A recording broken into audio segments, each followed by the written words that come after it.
Welcome to the Bulletproof Screenwriting Podcast, episode number 76. There ain't a rule that says that dog can't play basketball. Air Bud. Broadcasting from a dark, windowless room in Hollywood when we really should be working on that next draft. It's the Bulletproof Screenwriting Podcast, Showing you the craft and business of screenwriting while teaching you how to make your screenplay bulletproof. And here's your host, Alex Ferrari. Welcome to another episode of the Bulletproof Screenwriting Podcast. I am your humbled and quarantined host, Alex Ferrari. Now, today's show is sponsored by Bulletproof Script Coverage. Now, unlike other script coverage services, Bulletproof Script Coverage actually focuses on the kind of project you are and the goals of the project you are. So we actually break it down by three categories: micro budget, indie film market, and studio film. There's no reason to get coverage from a reader that's used to reading tentpole movies when your movie's going to be done for $100,000. And we wanted to focus on that at Bulletproof Script Coverage. Our readers have worked with Marvel Studios, CAA, WME, NBC, HBO, Disney, Scott Free, Warner Brothers, The Blacklist, and many, many more. So if you need your screenplay or TV script covered by professional readers, head on over to covermyscreenplay.com. And guys, I have a special treat for you. If you are interested in getting a 3-part video series on screenwriting and how to write blockbusters in Hollywood today by some Oscar winners, some multi-billion-dollar screenwriters, all you got to do is head over to bulletproofscreenwriting.tv/free video series. Sign up for it there and you will get 3 amazing videos, almost an hour in length total, in your inbox. So just head over to bulletproofscreenwriting.tv/free video series. Before we get started, guys, I set up a special link to help people affected by the coronavirus, and you can donate to Feed America. There is a lot of people in need out there, and Feed America is a great organization, and they're helping millions of people on a daily basis, and they also need your help. If you want to donate even $5, $10, it goes a long way. Head over to indiefilmhustle.com/help. Now, guys, I want you to imagine that you're early on in your career and you write a movie about a dog playing basketball. And you think it's a nice little fun thing. Maybe there's a couple of movies in it. But then it turns into a phenomenon. And that movie was called Air Bud. And that movie turned into, I think, 11 feature film spin-off from the original Air Bud and keeps going on a yearly basis. Well, today's guest is the co-creator and screenwriter of Air Bud, Aaron Mendelsohn. Now, I wanted to have Aaron on the show, not just to talk about Air Bud and what was it like to be the dog writer in Hollywood for a little while and what opportunities opened up after he had such a fairly successful film with Air Bud, but also wanted him on the show because he wrote this amazing book called The 11 Fundamental Questions, A Guide to a Better Screenplay. Now, this book is one of those books that kind of gets, kind of passed around in screenwriting circles as just this pretty amazing, simple, straightforward process on getting your screenplay better. I mean, even Billy Ray, the Oscar-nominated screenwriter of Captain Phillips, said that this is a very smart way to deconstruct and to demystify the job of screenwriting. So I wanted to have him come in to talk a little bit about that and, of course, to discuss Air Bud. So without any further ado, please enjoy my conversation with Aaron Mendelsohn. I'd like to welcome to the show Aaron Mendelsohn, man. How you doing, Aaron? I'm good. How are you, Alex? I'm good, man. I'm good. Just, hanging in here in this crazy, wacky world that we're living in. Yeah, likewise. Where are you? You're based... I'm in LA. I'm in Burbank. Oh, in Burbank. All right. So if I threw a rock really hard from Studio City, it might land in Toluca Lake. But it might land in Toluca Lake and ripples might splash onto me. Yes. Exactly. Yeah, it is a crazy time. I can't even, I've talked about it so much as far as the COVID's thing, but we're doing what we can, and the industry is changing on a daily basis. Nobody knows where the hell anything is going. Oh No one ever did, by the way. So. This is obviously. But now even more so. Like before, there was some sort of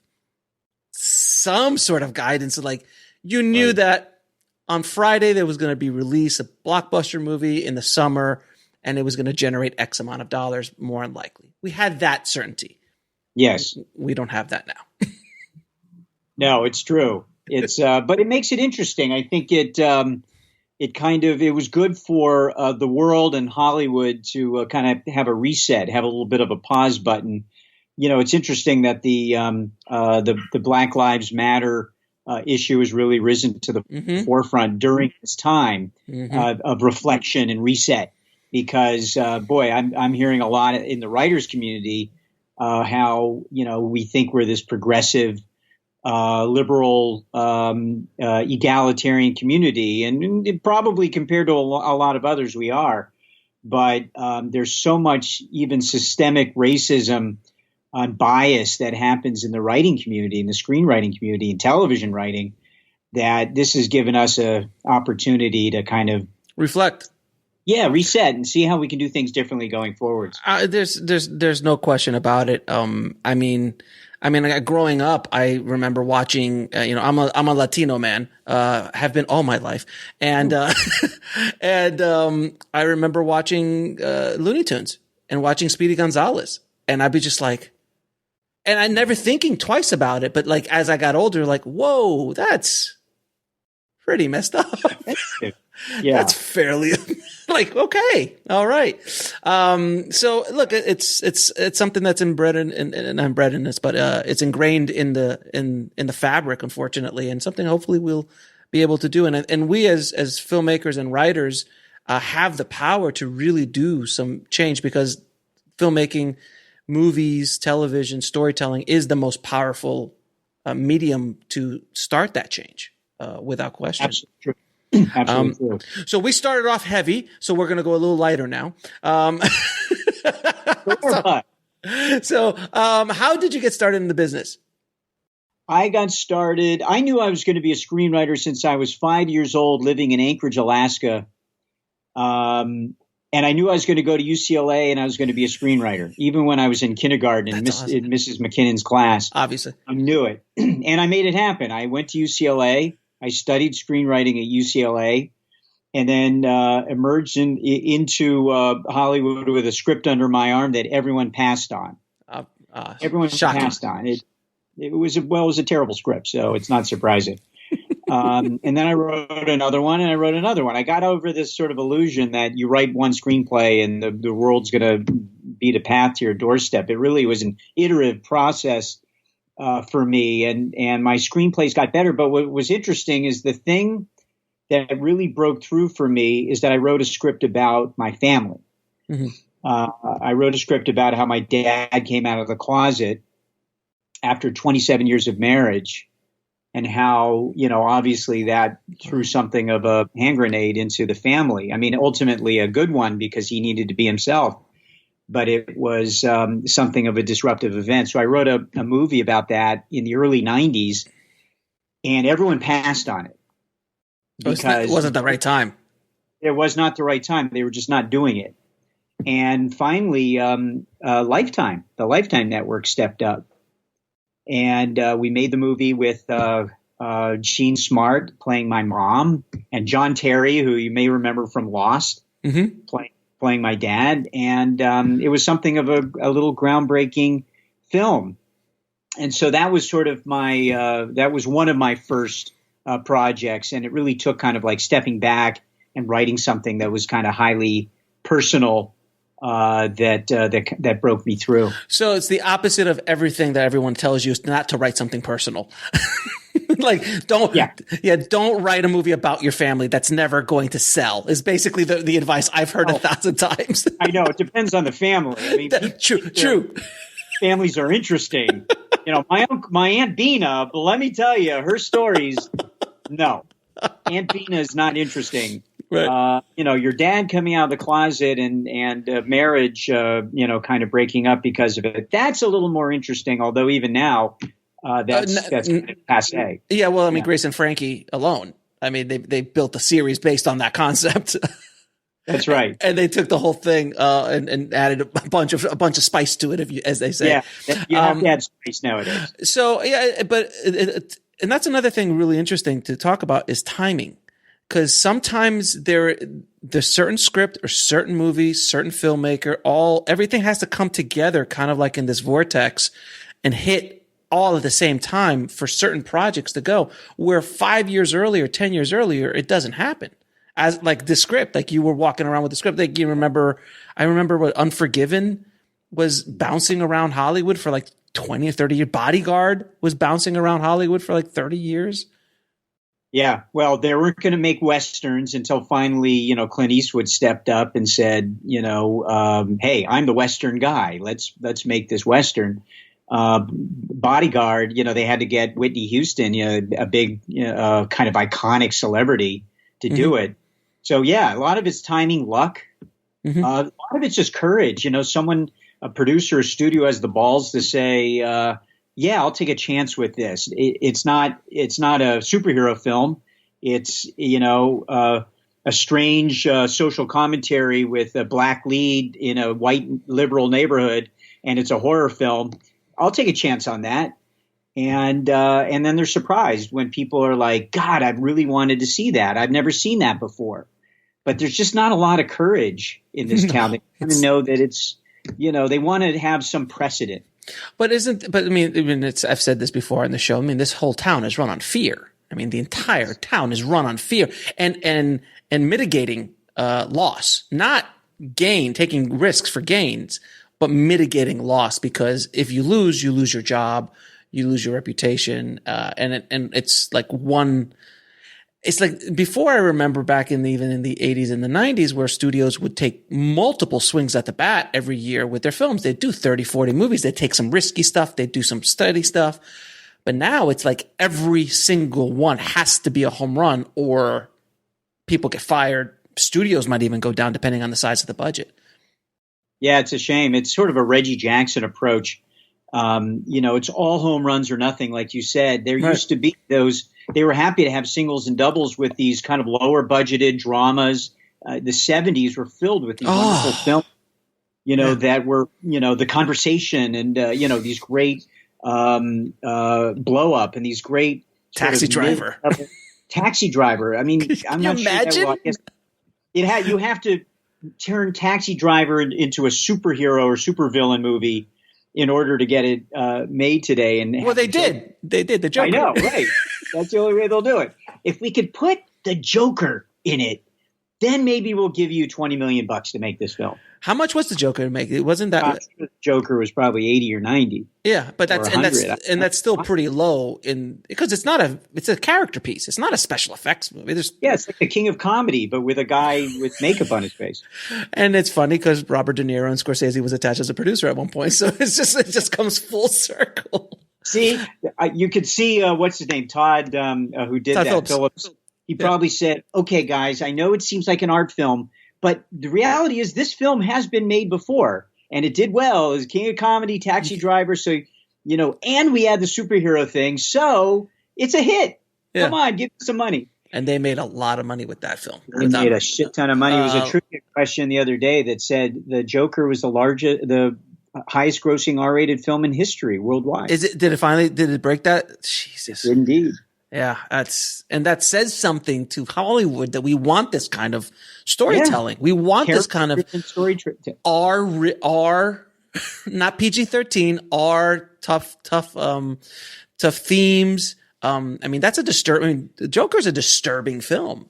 Yeah, it is. I mean, it's a disturbing film, and his performance is so just. We could see. I knew this was going to happen, Aaron. I knew this was going to happen. We're just going to keep going. We digress.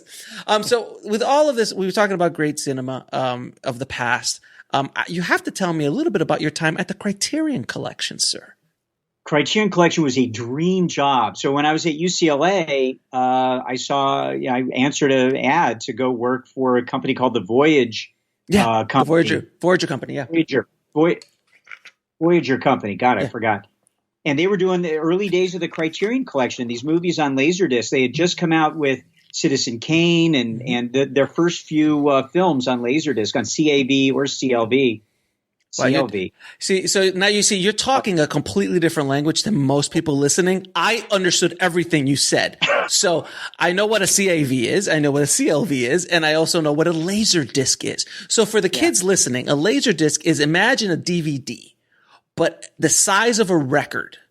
And then you would have to flip it. You'd have to flip it. A cat's ass. A cat's ass. A cat's ass is in the shot. I'll just do this. I don't have the rights to his ass, so if we could move him along, that'd be great. That's Iggy Pop, by the way. He's a punk cat. Okay. So a Laserdisc is, imagine a DVD that's much bigger, but then the quality is still standard definition, so it's but better than VHS by miles.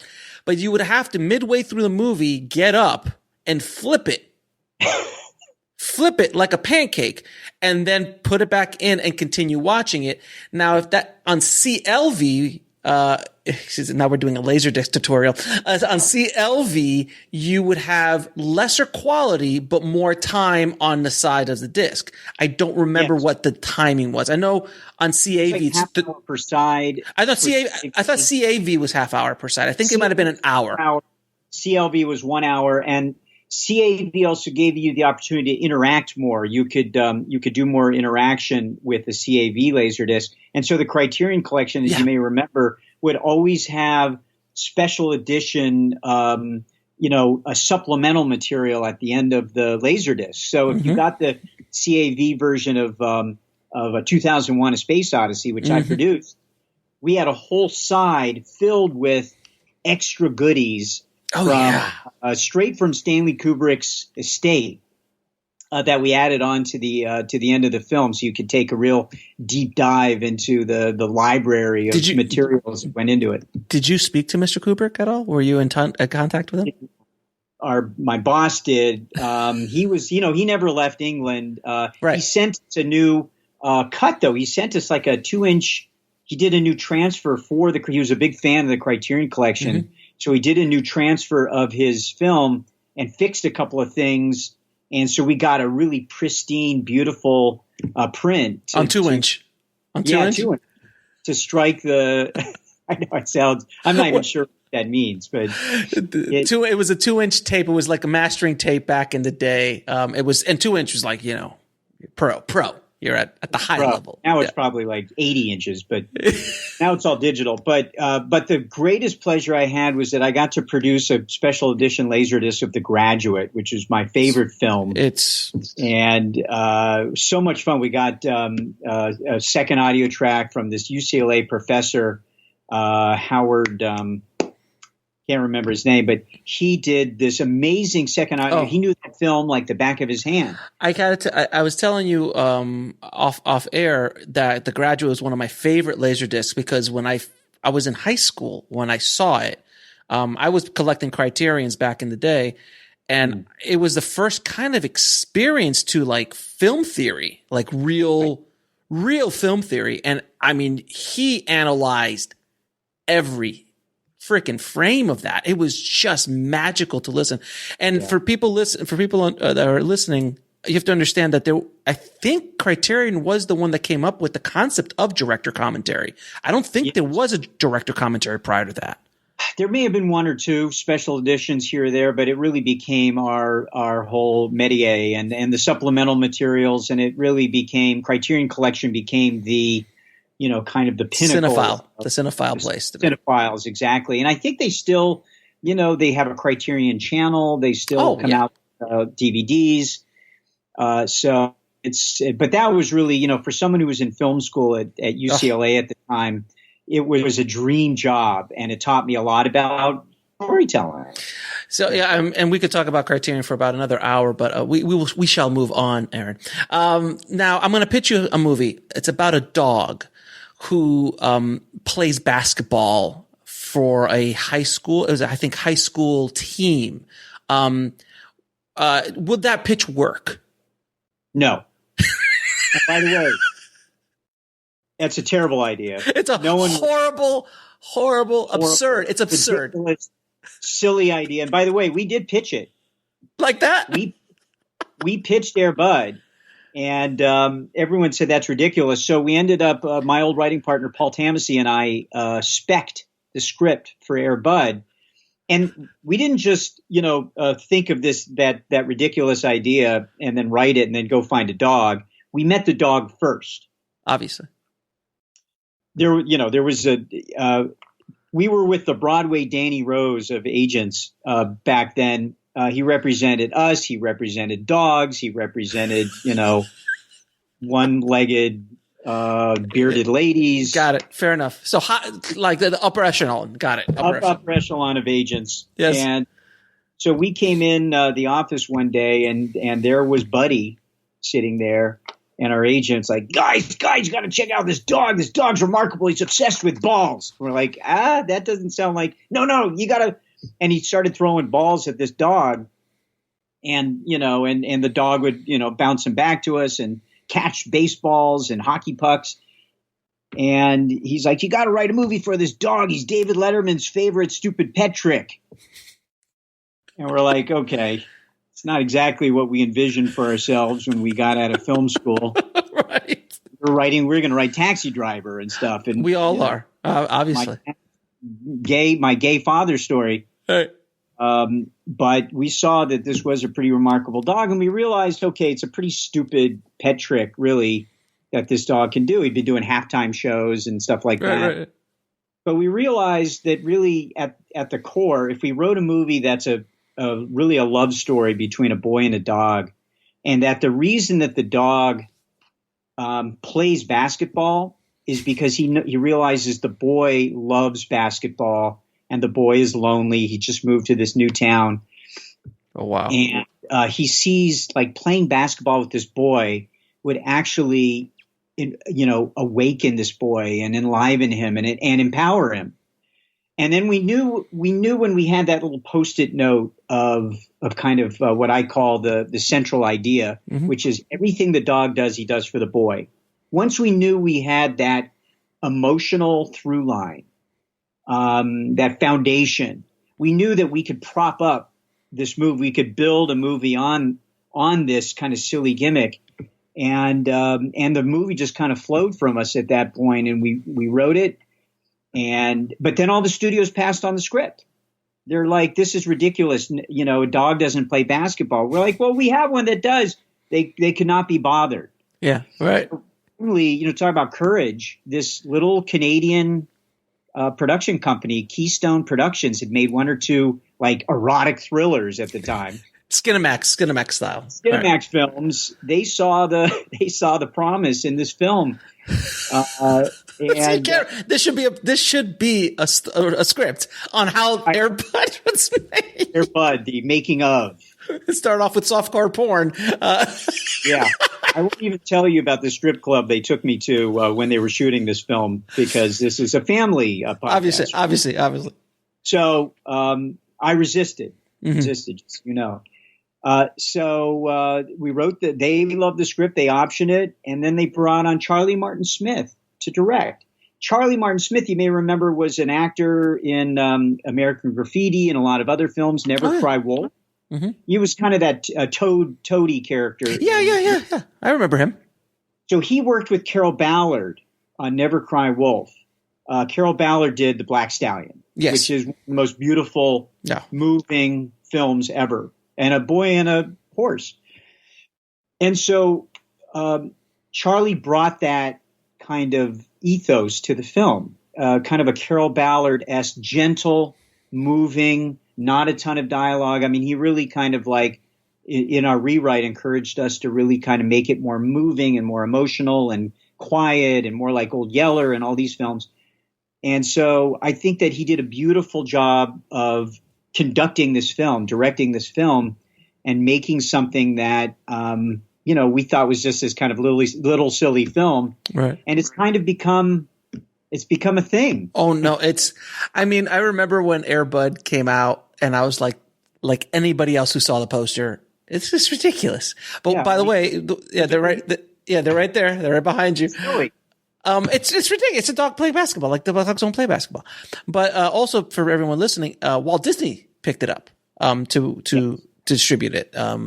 Disney itself from the grave Came out he said to AFM, and we were at AFM in '97 or whenever after we shot the film. The film wasn't even finished. There was a promo reel that Keystone made, and there was a bidding war over the film just based on the promo reel because they saw the dog was actually doing this and that it was a good film.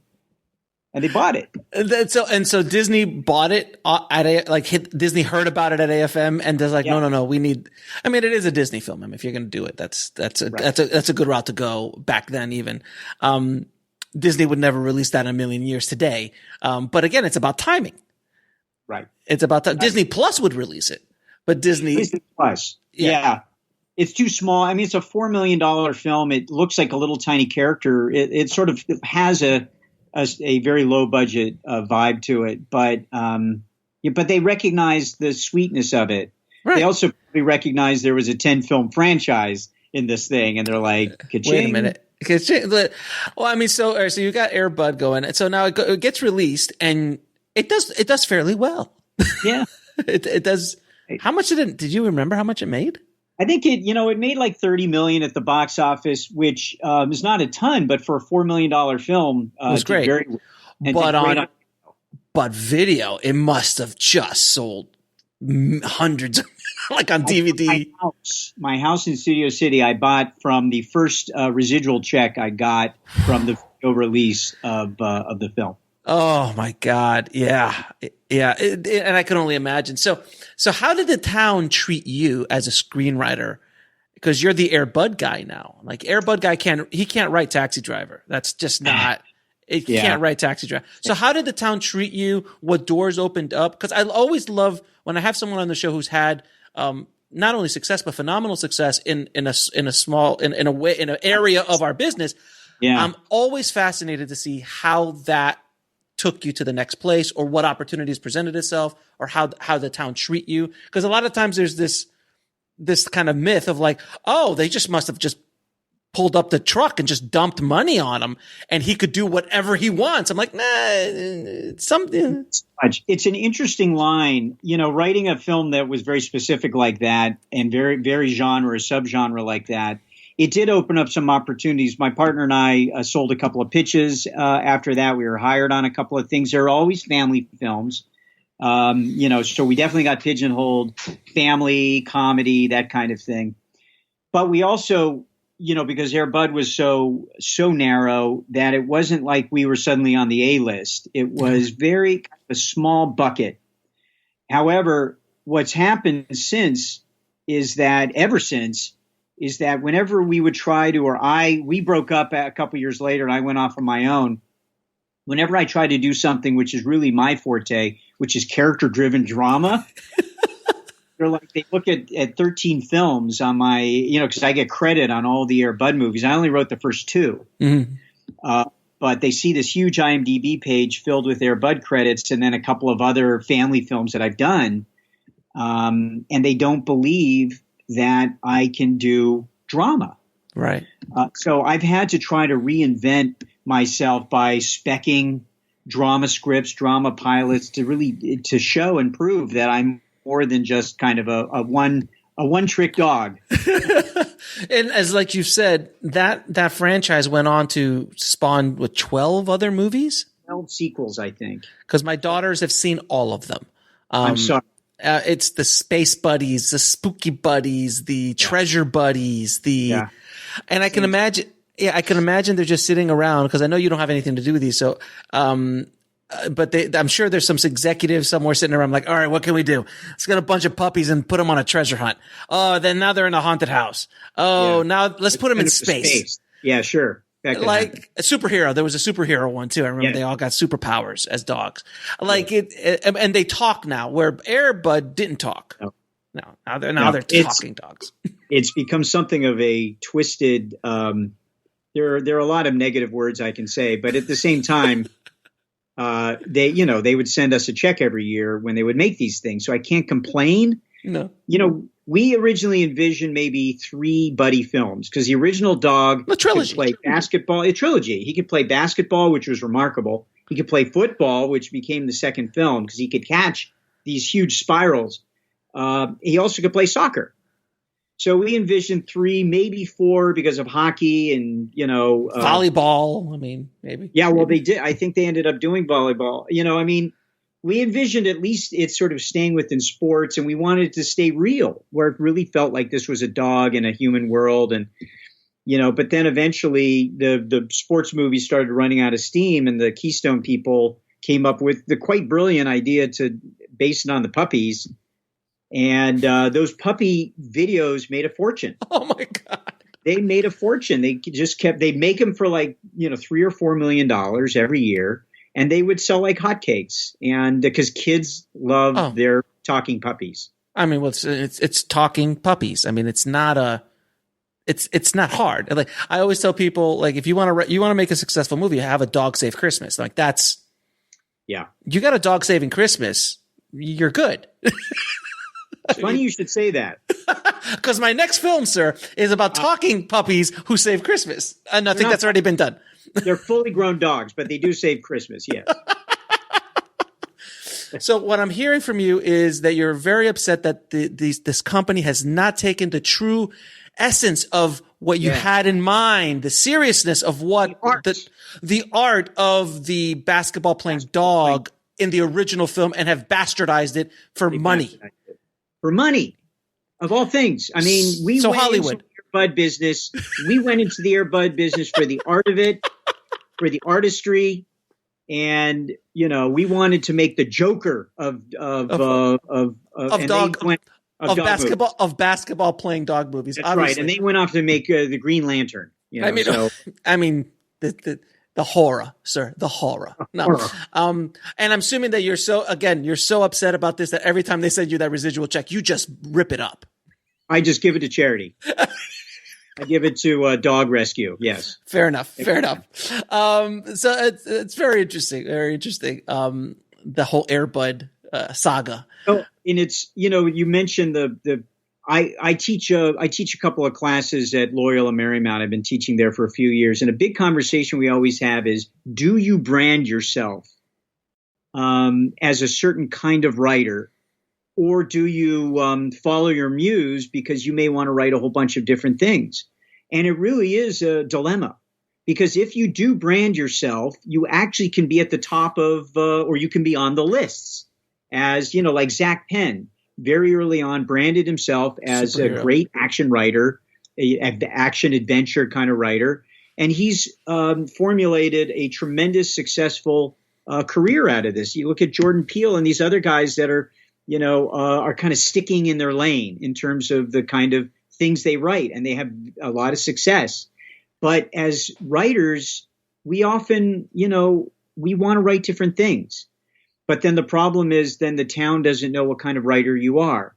So here I am, the Air Bud guy. They're like, oh, we've got a dog. I get approached with every dog movie, Lassie, Rin Tin Tin, every dog movie or TV show comes my way, which is great. However, I'm really interested in writing, more like The Taxi Driver. I'm really interested in true stories. Mm-hmm. So it is hard. It's a bit of a dilemma. I almost feel like, because I did follow my muse into independent film shortly after I did Air Bud, I went off to Florida and shot a R-rated independent character drama. And it did nothing for my career. It set me back, as a matter of fact. Right. Because I came back and they're like, wait, aren't you the Air Bud guy? What is this? Well, that's a very interesting conversation, because the town in general, they need to put you in a box. They can't comprehend someone who's multifaceted, that can do multiple kind of storytelling. I mean, we all don't have the privilege of Tarantino's career, who jumps genre and does whatever the hell he wants. But that's an anomaly. He's an anomaly in the writing space. Sorkin, even Sorkin stays kind of in his lane. Yeah, well, even Tarantino stylistically, the style of writing of his films is kind of the same. You could say the same thing about Shane Black or Wes Anderson. A lot of these guys, they do move around into different genres, but the style is the same. But this town does want to put you in a box. And that's so the question is, do you like your student saying, do you brand yourself? Because like when you were saying, you're like, I got niched down to this little bucket. When you were saying that, in my mind, I'm like, yeah, but you were at the top of that bucket. Well, maybe the middle, but the point is, like, every dog movie in the dog family film space, which is like a niche of a niche of a niche of a niche. Yeah. You're the top dog. Oh God, I had to say it. Oh, so bad. But you're getting those phone calls. So as a working writer, it is a good thing to kind of niche yourself down and create this kind of brand for yourself. But as a creator, you might want to go out somewhere and do other things. Has there ever been in Hollywood? I know there has to have been, but there's been, like, let's say, that the Air Bud guy, which is you, decides to write Taxi Driver, but sends it out under a pseudonym. And then it gets a whole lot of heat. And then who is this writer? And then your agent's like, no, he's like very Charlie Kaufman style. He doesn't even want to talk to anybody. And they're like, and that just builds up the hype even more to the point where they're sending millions of dollars. But who's the guy? I'm like, I can't tell you. He's my client, client privilege. I can't. Can you imagine? You should do that. I'm saying that's a brilliant idea, Alex. I should have done that. You still can. Yeah, I still can. That's right. You absolutely could, because by the time that they've already sent you the check, like, okay, if we're going to give this guy $2 million for this script, we need to know who he is. I'm like, after the check clears, we'll tell you who he is. Yeah, exactly. We'll reveal it. And so imagine if you've got Shawshank Redemption in their hand that they just bought, and they're like, well, who wrote it? It's like, what's the Air Bud guy?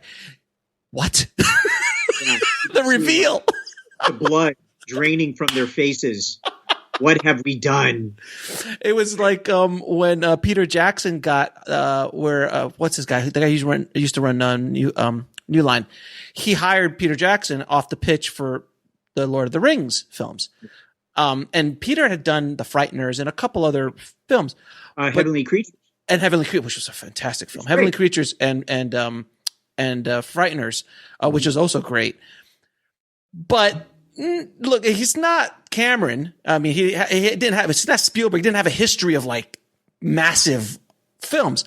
And then they saw one of his first films. I forgot the name of it, but it's like this really bad. I think it's called something bad. It's literally called something bad, or like the word and then bad taste. I think it's called Bad Taste.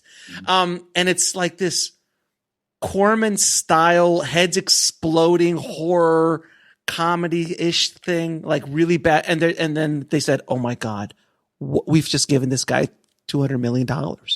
Like, what are we doing? Well, and that's a shame, because that was early on in his career. Right. It was a certain type of film. Yeah. He'd proven himself since, but yet they still scared. They were still scared. Fear. Like you said. Fear. So let's talk about your book. You have a book called The 11 Fundamental. Well, first of all, it's called The 11 Fundamental Questions. Questions, a guide to a better screenplay. Right. So so let's talk about that. What are these questions? And you don't have to give you the whole kit and caboodle away now, but you have to buy the book to get all the questions. Obviously, but let's talk about a couple of questions.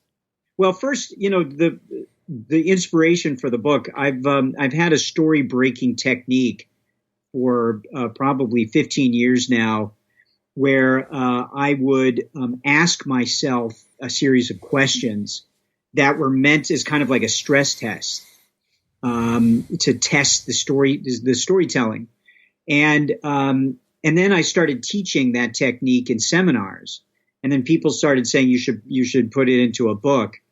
And so finally I wrote a book. It was actually 10 questions initially. And then Billy Ray, who I sat on the board of directors of the Writers Guild with for many years and is a fellow Bruin like me, he suggested an 11th question, which became question number 3. So I added that because, when Billy Ray suggests things, you listen. I'm telling you, 10 fundamental questions doesn't work as well as 11. There is science behind the number 11, the number 7, and the number 9 on the psychology of, Like if you're ever looking, you'll never see a top 4 list. Yeah, never. You'll never see a top 4. You'll see a top 5. Right. You'll see a top 10, and maybe a top 3, maybe, but never like a top 6 or But you will see a top. But you will see a top 7 every once in a while. Yes. Or the 7 best or something like that. So there's something to do with number. Like if you said 12 fundamental questions, it doesn't ring. No. Is 11, it weird? It's weird, right? It's weird. And 11, I get to say that my book goes to 11. For all those Spinal Tap fans out there. Yeah.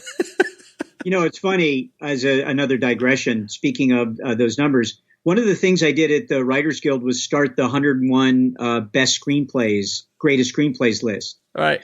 That was a project of mine, and we got the membership of the Writers Guild West and East to vote on it. And we decided it should be 100, but we're like, no, let's do 101 because that's kind of interesting. It's like, what just missed? Well, let's add that to the list. 101. Right. So interestingly, when we did the 101 funniest screenplays list and had it voted on, had the votes come in from, our 10,000 members, I swear to God, number 11 on the funniest screenplays list was no. Yeah. And we did not make it happen. It landed on number 11. It was so perfect. And everyone thought, oh, this is rigged. You rigged it. And like, no, it was number 11. I swear to God. And the funny thing is with that movie, I saw the other day that it was flying by my feed where I saw Rob Reiner come on. He's like, yeah, when the movie first came out, people were like, why did you make this movie about this horrible band? Like, this is like, these guys are horrible. Like, they truly thought it was a documentary. Like, they had no understanding that it was a mockumentary. That's a success. You've like Blair Witch. Like you've right. Hit it. You've hit exactly the bullseye on that. I don't think the dog show people are like, I thought you were funny. You were doing a very straight documentary on dog show people. Right. Exactly.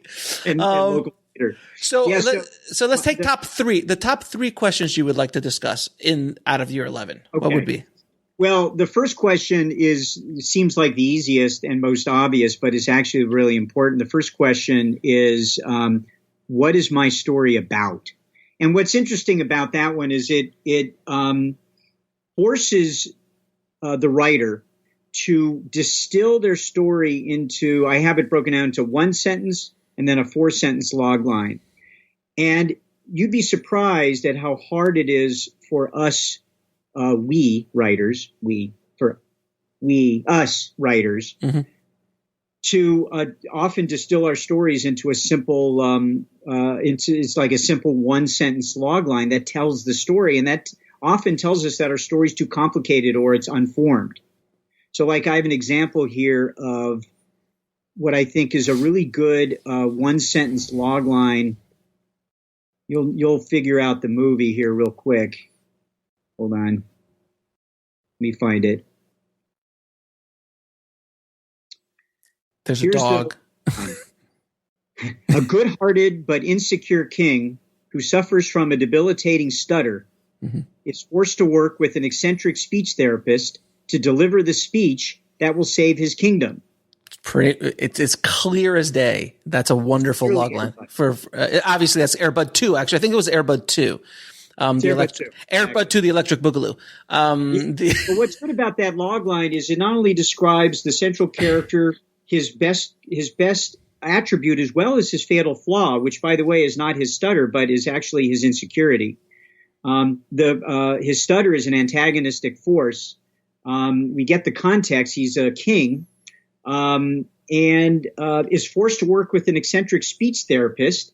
That tells us really the whole spine of the film. The whole second act of the film is him having to work with an eccentric speech therapist. We know there's conflict there because he's eccentric and this king is insecure. To deliver the speech that will save his kingdom is the third act, climax of the film. It's also the stakes of the film.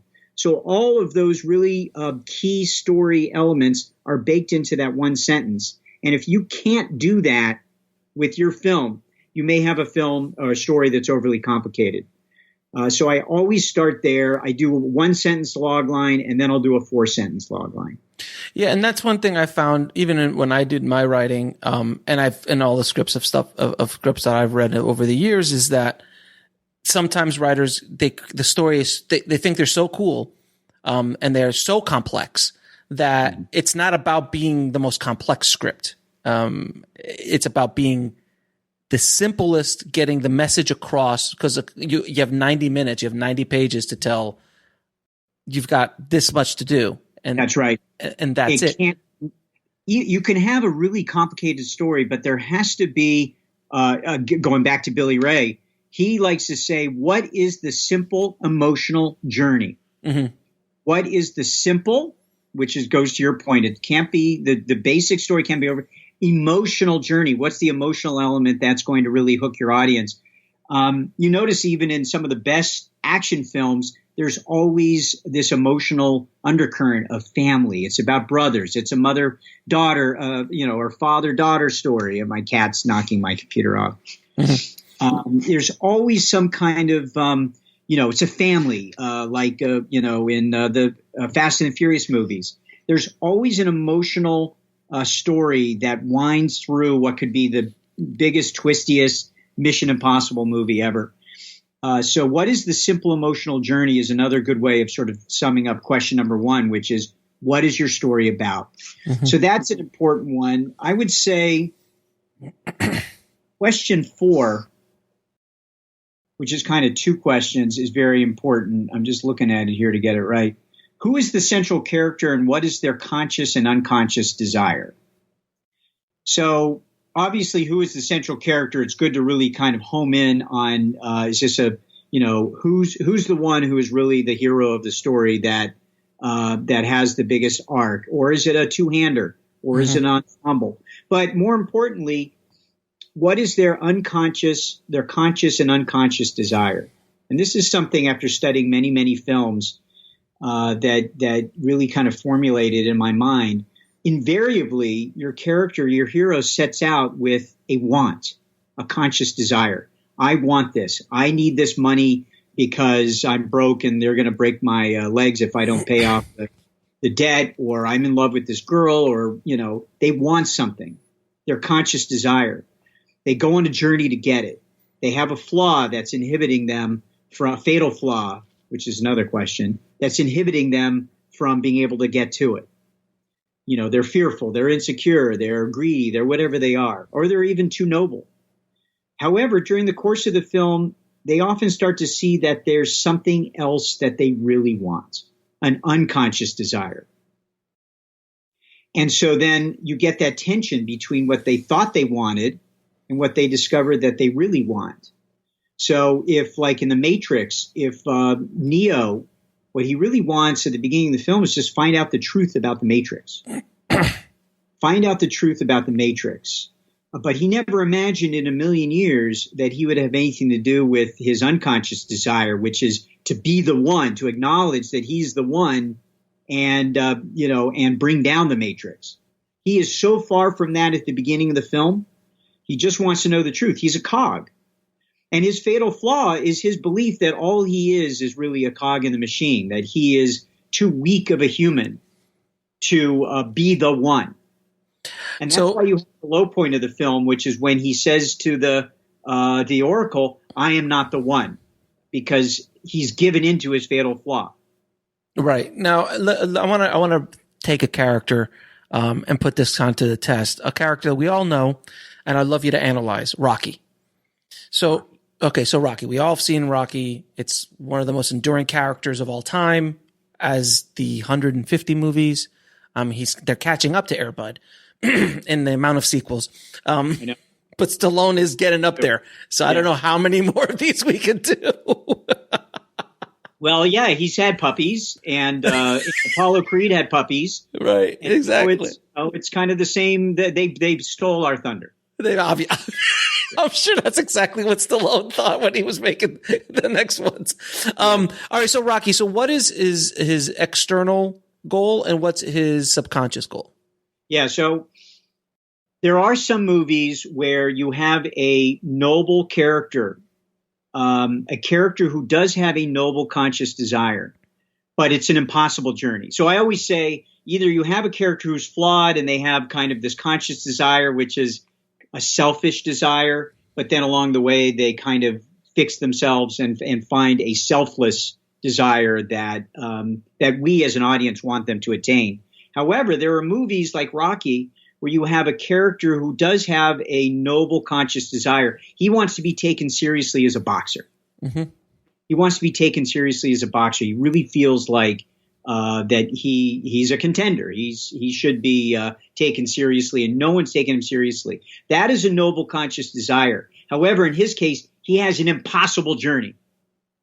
He has an impossible journey where the entire world is basically against him achieving his conscious desire, which is to be taken seriously. In this case, the inciting incident is that he gets plucked.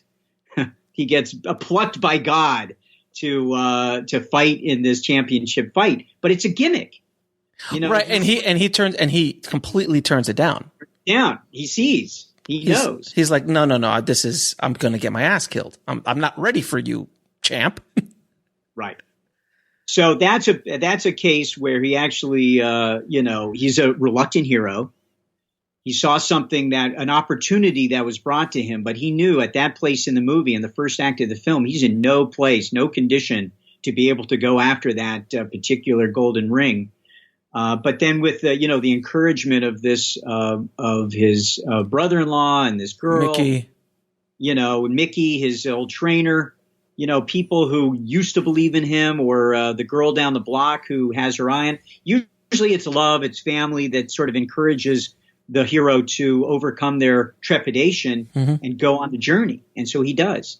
And he's able to actually achieve, even though he doesn't win, he achieves his conscious desire, which is to be very much taken seriously as a fighter by the end of the film. He also achieves something of an emotional goal, which is he finds love, which is a nice, again, whether Stallone knew about great storytelling or he just kind of instinctually stumbled into it, he had this great plot, which is the boxing plot and the training to become a fighter plot. But he also had this wonderful couple of emotional subplots, one involving Adrian, one involving Adrian's brother, another one involving Mickey, who's kind of the father mentor figure. And it created this emotional journey that was under the boxing journey. And, but that's one where the conscious desire actually is the same as the unconscious desire, but it's the journey that is the impossible journey. And the thing and I think that little vein that he tapped into with the emotion of Rocky, because prior to Rocky, there were some boxing movies, but nothing of that winning the Oscar and all that kind of stuff. But to sustain that character, who is absolutely loved throughout the world, and he made 6 Rocky movies and 2 Apollo Creed movies. And yet we're still on that journey, and we're actually going on that journey with him as he ages, and he's not hiding it anymore. He did hide it, I think, in 5. I think I think 5. We just, it went from 4 to 6. Let's just, we'll forget 5. We'll forget 5. Like Superman 4. Yeah. The quest for peace, obviously. But there was something about that character, and I think you're right. It's not just a boxing, because if it's just about boxing, who cares?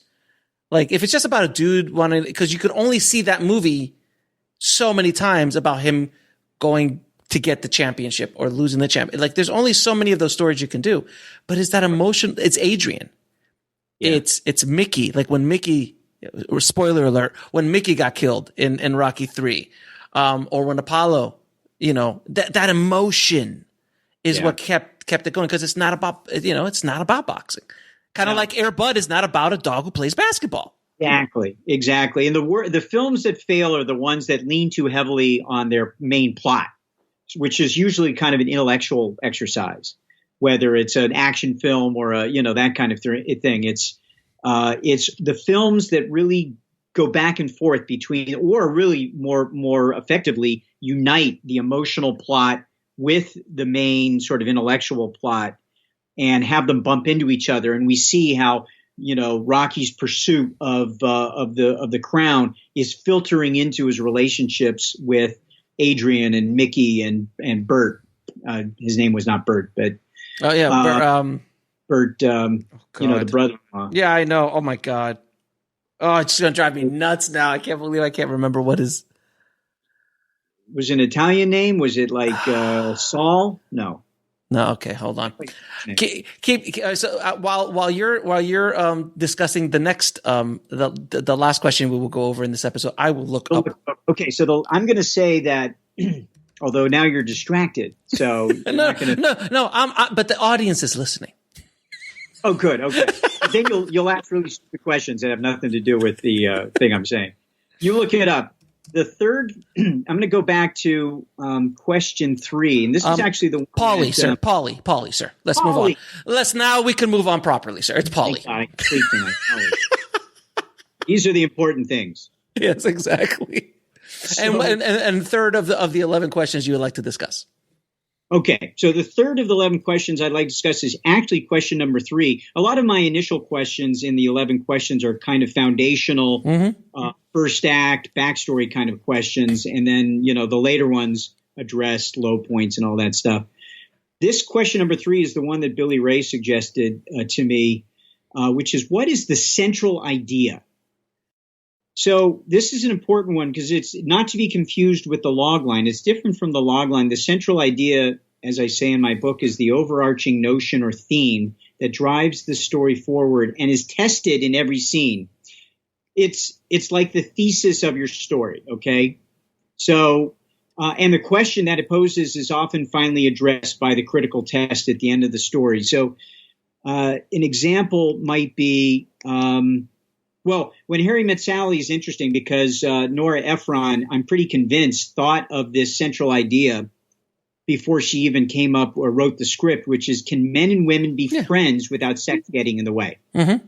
That's the thesis. So she's like, I want to test that thesis.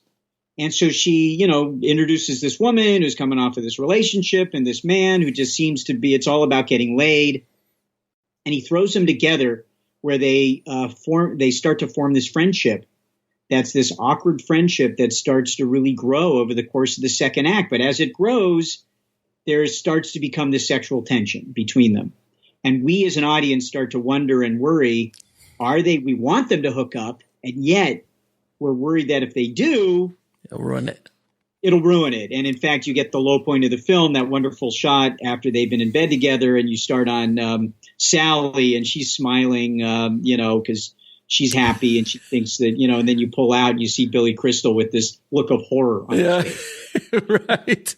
So in that respect, the question posed by the central idea, can men and women be friends without sex getting in the way? The answer is no. According to Nora, sir. According to Nora, but however they work it out, because what they do by Act 3, they go back to the foundation of their friendship and realize that actually what makes a relationship so successful is having a foundation of friendship. So in a way, they turned that fatal flaw, they turned that tension into actually something that made them grow as human beings and able to come together and have a permanent relationship. So that's a key. If you can turn the low point into what I call critical test, which is then drawing from your failure and realizing what you need to do to overcome your fatal flaw and actually, self-actualize as a character. In that case, Harry and Sally needed to realize that, we can actually combine the two. The friendship that we formulated over several months is actually the key to having a successful relationship. Once they were able to acknowledge that rather than run the other direction, that's when they were able to come together and have a successful climax, as it were. And anyone listening to this has thought of even thinking about writing a romantic comedy and has not watched When Harry Met Sally. Shame on you. Stop listening to this right now and go watch it. I mean, Jesus. You gotta watch it. When Harry Met Sally was, I think, if not the highest, one of the highest rated ranked films in the 101 funniest screenplays list. Exceptional script by Nora. I think Annie Hall is Annie Hall number one. Yeah, it honestly should be. I mean, it's a masterpiece. Masterpiece. It's a masterpiece. What one thinks of Woody Allen aside, right. Annie Hall is truly was a masterful film, and I guess that would be considered a romantic comedy too. Yeah. I mean, absolutely. I mean, it's just with his wonderful writing in it. I always put up certain films of a certain time period in my life if they were really good, because if I watch something from 1988 to 93, 94, which is my video store years, my high school years, where I thought Jean-Claude Van Damme was the greatest actor of all time and Steven Seagal should have won an Oscar. In that time period of my life, if I watched a movie and I remember vividly watching Annie Hall and going, God, that was good. And watching Shawshank, Jesus, that was good. And it didn't have anyone, breaking a leg. It was amazing. That's just amazing story. And When Harry Met Sally, obviously. And that's just amazing, really well-crafted storytelling. Like we were talking about King's Speech earlier. On paper, I don't want to watch a movie about a prince who's got a stutter. Yeah, I know. He's gonna learn. He's gonna have this guy teach him how to speak for a speech. Like that does not sound good. But when you watch it, it did win it won Best Picture that year. Best Picture and Best Screenplay for David Seidler, and that was a spec script that no one would take a chance on. Right. I think he literally stuck it in either the actor's mailbox or the director's mailbox, got it to, because no one would read it, didn't have an agent, but he believed, and it was because even though it seemed like a ridiculous idea, there was such a strong emotional story underneath it and so much at stake for delivering this speech. And, and it was a story of two guys that become sort of brothers and, a relationship story and his family. And he was in the shadow of his brother who abdicated, who was supposed to be the king. He was never supposed to be the king. If you as a screenwriter can connect emotionally, genre goes out the window. Like the main plot almost a lot of times. I'm like, if you can connect with the audience on an emotional level, all the addressing of plot and structure and character, I mean, obviously all that's needed to connect emotionally. Without it, you can't. But I've seen, sometimes I'll watch a movie with my daughters and it's like something on Disney Plus or something, something that I would have never in a million years watched by myself. But they have this little nugget, just this and it's not King's Speech. It's not going to be something that's long. It's not a meal. It's a snack. But that little snack of emotion holds me just a little bit, and it just goes, that got me. And it might just be me because it was a daughter story or something that happened to me in my past that connected with me. But it connects when it connects, even on these like Lifetime, look at Lifetime. I mean, and Hallmark. I mean, they made a living at doing nugget. Nugget. I'm coining a phrase. Nugget screenwriting, sir. Emotional nugget screenwriting. But it's true. Like if you can connect emotionally, how many people watched Air Bud and cried, bawled because of the dog, just because of the dog and the boy relationship, which is completely fabricated because that's obviously a dog doesn't think this way. It's just a suspense of disbelief here. Right. But emotionally, I remember watching what's Marley and Me. Oh, Jesus Christ. Oh, it's a killer. Oh, my God. Tried Marley and Me and that the film with the dog waiting at the train station. Oh, Hidalgo or something like that. Hachi, yeah, that one. Hachi. I have never. My kids to this day make fun of me because I had to leave the room. Right. I had to leave the room. Right now, in the grand scope of things, Hidachi, I've seen that film. That's a whole different thing. Hachi. Hachi. Hachi is like a washing machine. Yeah, Hachi, not Hachi. But I saw that film, and I had similar feelings towards that film. There might have been a tear or two that busted through my eyeball at that time. But in the grand scheme of cinema, not something that's on a list. No, not. important story. Not an important story, not something that's studied. But when you watch it, if you've had a dog, connect. And that's why the Dog That Saves Christmas movie, or the Dog That Does Anything kind of movie, if you can connect to the emotion of having a dog, anybody who's ever had a dog will connect to emotionally. Even if it's, we project so much purity onto our dogs, so much purity. Their motives, their loyalty, their love is so pure that we project all these kind of human qualities onto them. And so when they're distressed, or when they're going after some impossible quest or whatever it is, we get pulled in emotionally. But it's the same with brothers, sisters, fathers, children. Whales, Free Willy. All those things. I mean, how many Free Willies were there? There was like 5 of those, 4 of those. Right? I know, Free Willy. Well, but again, it goes to the best friend. The whale is the best friend. It's emotional. The dog is the best friend. It's all about these emotional connections. And this is why when my students, they turn in their scripts and they're really the, complex action or horror or comedy, silly comedies, they're just so, I'm like, I read 3 pages and I'm zoning out because there's nothing pulling me in. And I just drill into them every day, every class. You've got to insert them, even in the silliest comedy, scariest horror film, you have to insert these emotional elements, family elements, friends, mentors. Dumb and Dumber. Got it. Dumb and Dumber. Like the original Dumb and Dumber. Absolutely absurd. Like, it's absurd. The humor is absurd. I love it, by the way. It's crazy, but there's so much emotion and purity to not only their friendship, but their journey, because he saw this girl and like you're saying there's a chance. And that's what drives the story. But there's emotion, but it's not just 2 dudes just walking around doing fart jokes all day. Right. Their goal is emotional and their relationship is emotional. Right. So it's, so a lot of times, going back to the question, what is the central idea? A lot of times what I'll do is try to think about the arc of the character and the emotional journey of the character and bake it into the central idea. So, for instance, The Matrix, which is a very heady, but it really is about self-discovery, and certainly ultimately love is the thing that convinces him that he is the one. Because she's whispering in his ear, right? I knew that you'd be, because I said, the oracle. That's not a very good impression of Carrie Ann Moss, I'm just saying.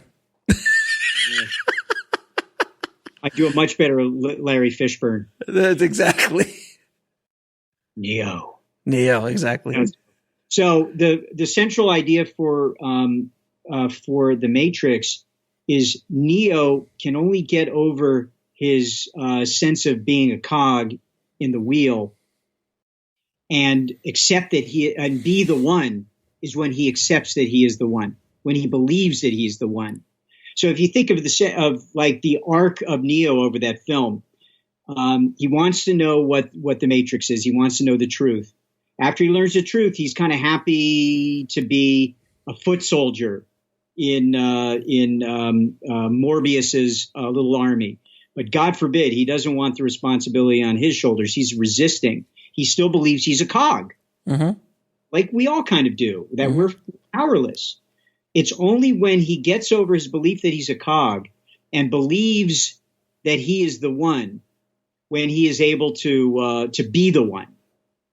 And that is really the central idea of the film. And that notion is tested in almost every scene in the movie, in one way or the other. That thesis, Neo can only be the one when he believes he's the one, is tested in every scene in the movie in some form or another. So that's why it's really important to have a central idea, because what it does is create something of an emotional spine that ties your story together. Otherwise, you might have something that kind of meanders or feels episodic and isn't cohesive. And that's why that film and that franchise, specifically that film though, has aged so well, and people look at it as it's a masterpiece. It really is truly a masterpiece of its time. There's a lot of films that came out in that era that were visual effects heavy and action and all that stuff, but we don't speak about that. But because they're not held at the same level as The Matrix is. Why? Because of that emotion, that That because and get a little philosophical here, we all have to, once we believe we can do, we do.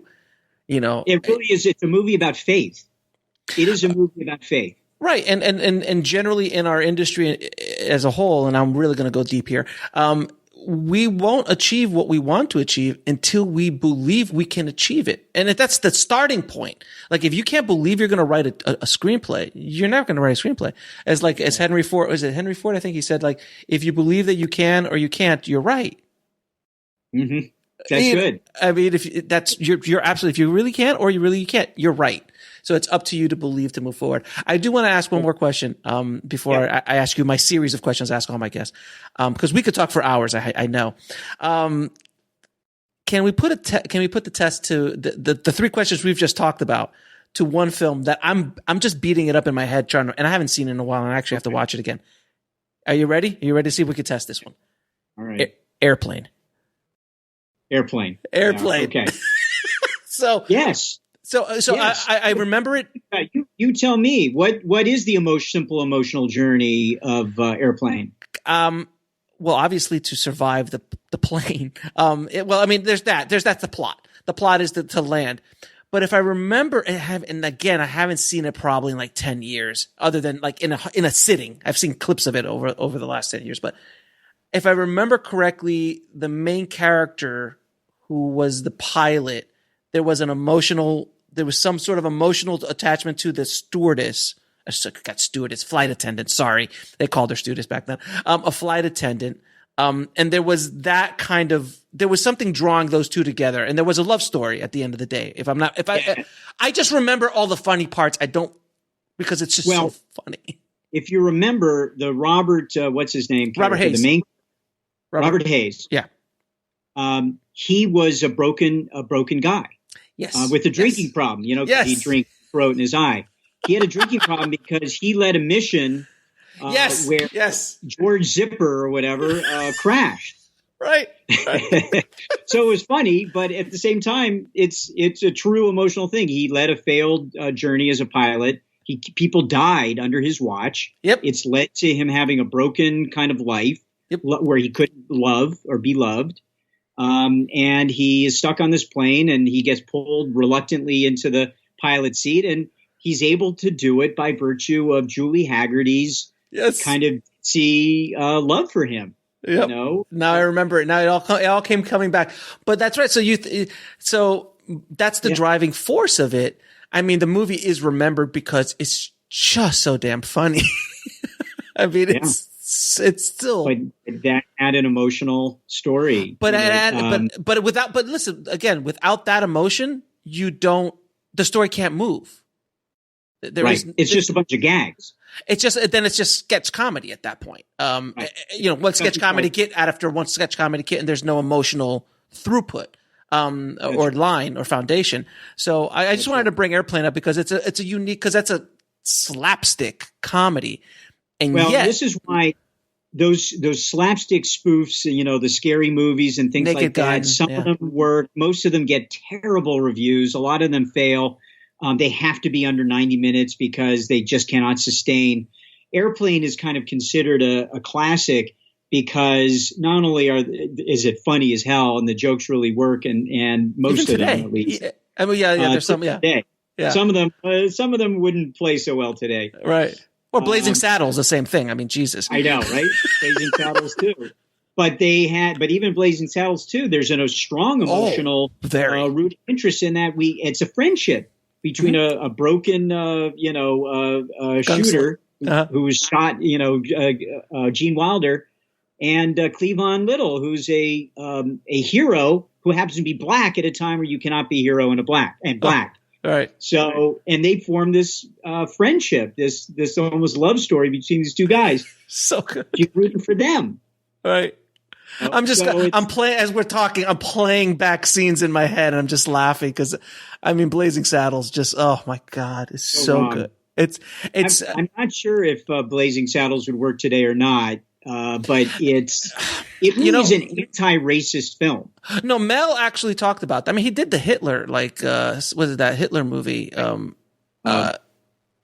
forgot it was called not silent movie, but the History of the World Part 2. Yes. History of the World Part 2 had like Hitler. Well, no, the producers, for God's sakes.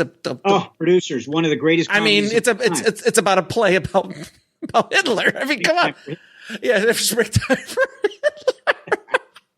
So, but I actually just saw a recent interview with Mel Brooks, the writer of Blazing Saddles, who said that today it wouldn't get produced. There's no way a studio would produce that film today.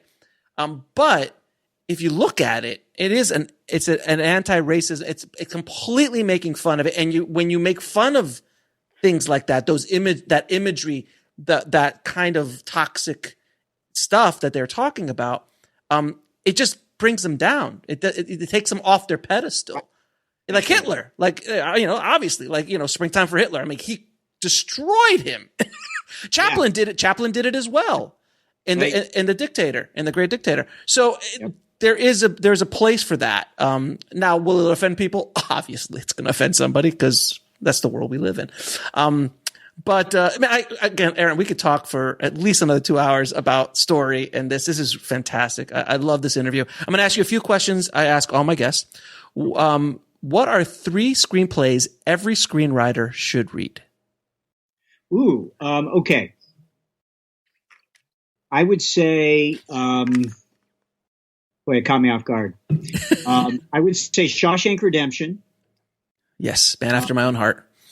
I love that one. I would say I love Network. I love the screenplay for Network, written by what's his name? The guy with the dude and the stuff. Yeah, got it. Yeah, that guy. I'm really bad at names, and it's bad because screenwriters are always forgotten. They've like who wrote that? Yeah, it doesn't matter. It doesn't matter. Who's the DP? Yeah, he's the guy. And so I would say Network in terms of really great sort of like societal kind of like being able to tell a story that really holds a mirror up to society's foibles and all of that. And I think you could release it in theaters today and it would probably get the same reaction. Yeah, it might even be more relevant today. What else? I actually really liked, I would say Get Out would be a good one to study. That's a really great script. Because it's a great script. It works as a pure genre film. It works as a great character story. It kind of follows the formula of the 8 sequences, which I teach in my 3 acts, 8 sequences.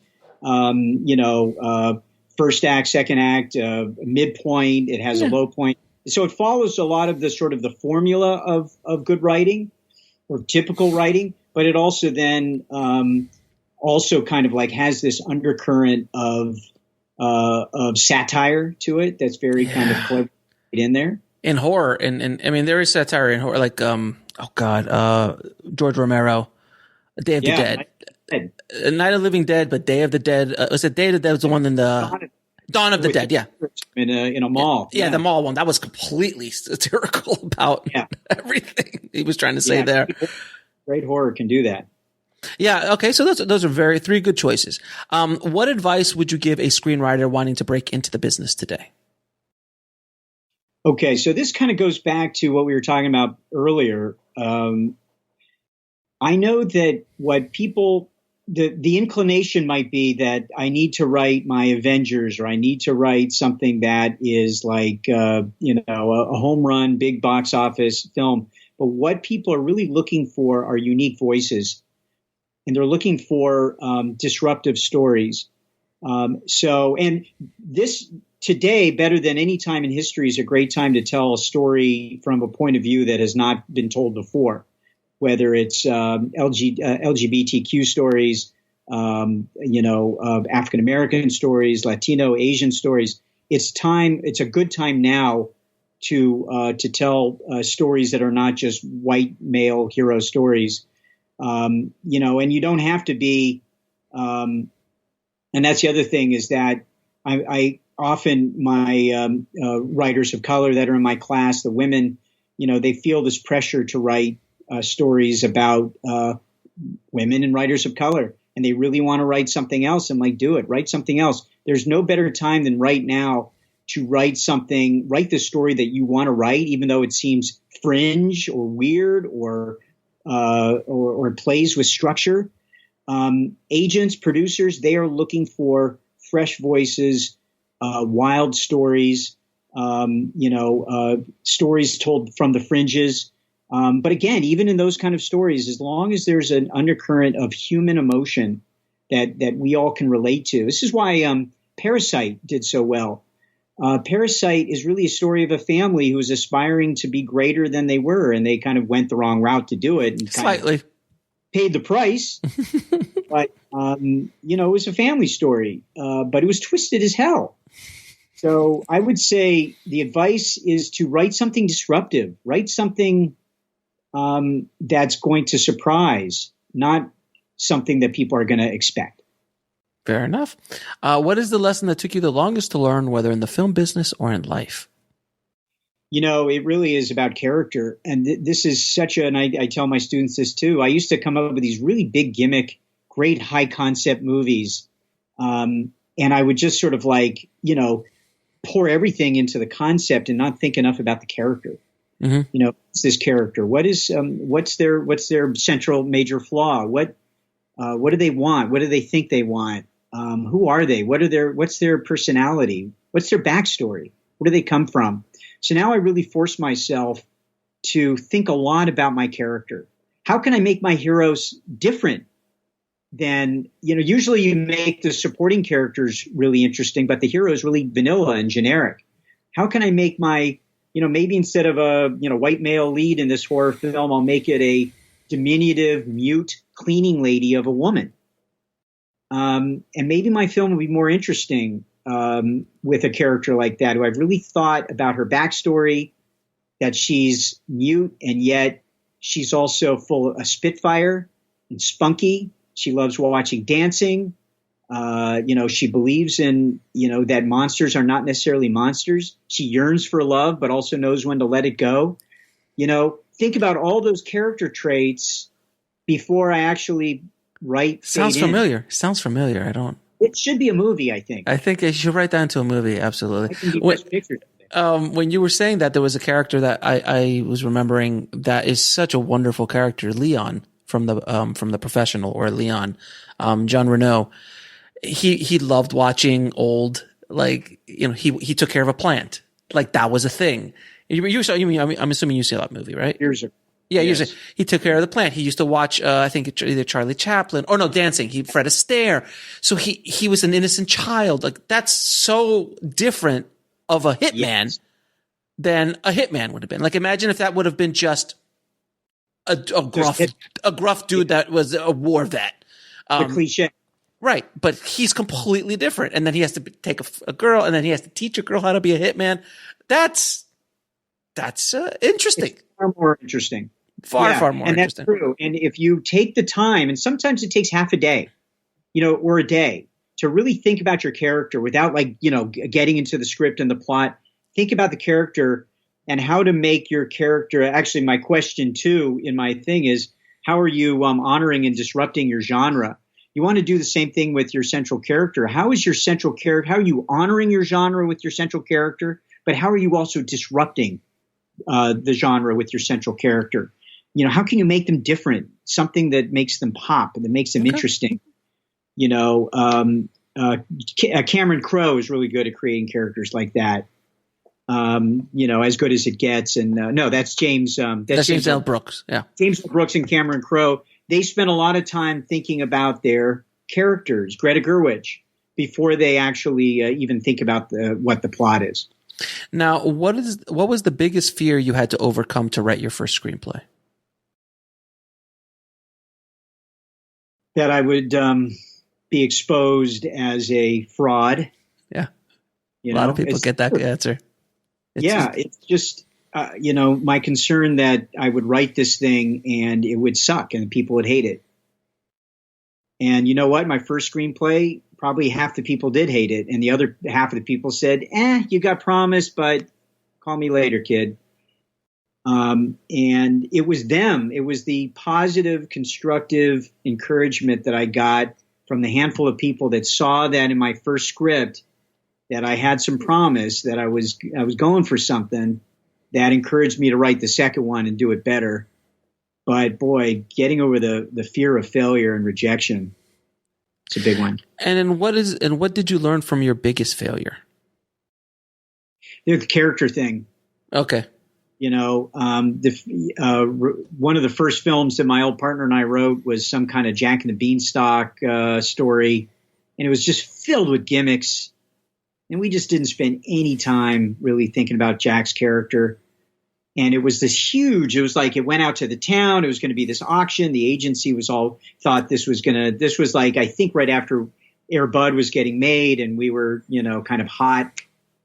And or after Disney bought it, but it hadn't come out or something, and it just everyone passed, and it's because the emotional thing, they weren't pulled in emotionally with this character or his journey, and that's when I realized I have to spend more time thinking about character and emotion. Now, where can people find out about the book, about your work, and find out more about you? Well, you can go to my website, aaronmendelsohn.com, and that's Mendelsohn, SOHN.com, or you can also find my book, The 11 Fundamental Questions, on Amazon. But on my website, there's a link to the Amazon page through the website. And you can also sign up, to be on my mailing list and get updates and that kind of thing.